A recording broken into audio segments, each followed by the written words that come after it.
Hello students, let's see the question. Antivenom injection contains preformed antibodies while polio drops that are administered into the body contain gamma globulin, attenuated pathogens, activated pathogens और harvested antibodies.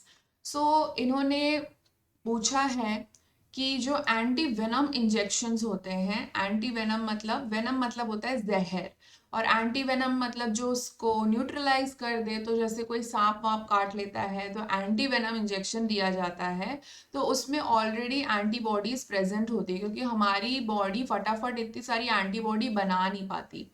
तो जैसे कि anti venom injection में performed antibodies होते हैं, उसी प्रकार से पोलियो ड्रॉप्स में क्या होते हैं। ठीक है, तो पोलियो ड्रॉप्स जो होते हैं ना, पोलियो ड्रॉप्स एक्चुअली एक वैक्सीन की तरह काम कर रहा है यहाँ पर।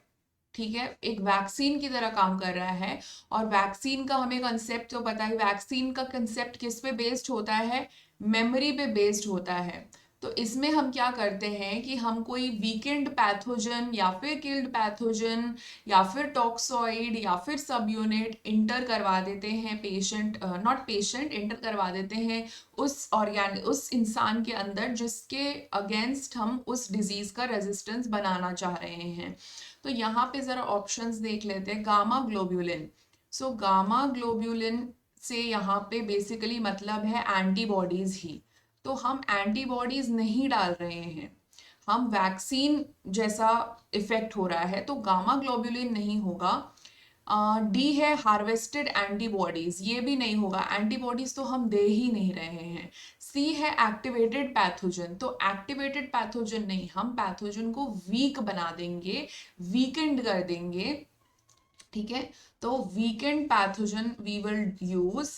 सो ये जो पैथोजन होता है जिसको हम कमजोर बना देते हैं, इसको कहते हैं एटेनुएटेड पैथोजन। सो यहाँ पे जो राइट आंसर होगा that will be option number B, not C. So right answer will be option number B. Okay, all the best.